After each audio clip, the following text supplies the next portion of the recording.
You're afraid of sharing the same concept that you hear other people talking about, but come here. I want to let you know that your repetition is needed.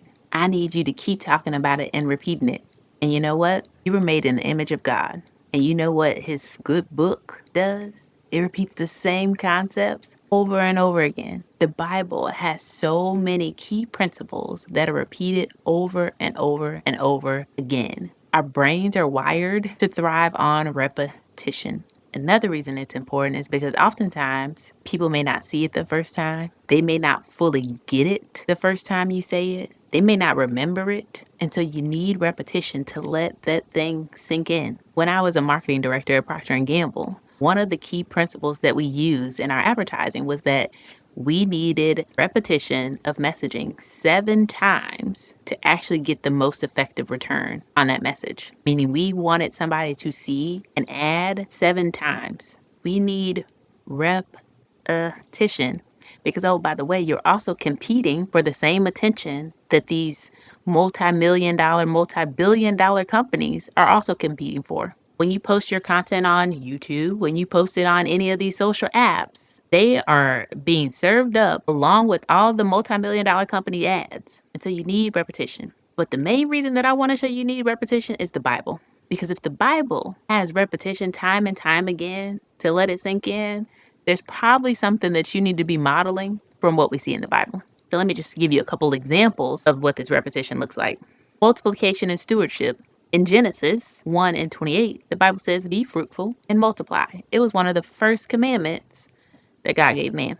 Later on in the parable of the talents, in Matthew 25:14 through 30, it says, the servants who multiplied what they were given were rewarded. Multiple repetitions of the same principle to multiply. Another example, popular one that we hear often, faith without works is dead. So in James 2 and 17, faith by itself, if it is not accompanied by action, is dead. Or if you go to Hebrews 11, the whole verse continues to give you examples of by faith, Noah built an ark. By faith, Abraham obeyed and went. And it just goes down the list, illustrating the same point of faith is the thing that produces results. Or said in a slightly different way, Matthew 7 and 24 says, everyone who hears these words of mine and puts them into practice is like a wise man who built his house on a rock. Hearing is insufficient. Action reveals belief. So I need you to get out there and repeat that thing until you're sick of it, and then repeat it some more. Because you have gifts, you have talents that God has given you to serve others. And I need you to get that message out there over and over and over and over again. Because results require work, and understanding often requires repetition. Sometimes it's not that we need new information.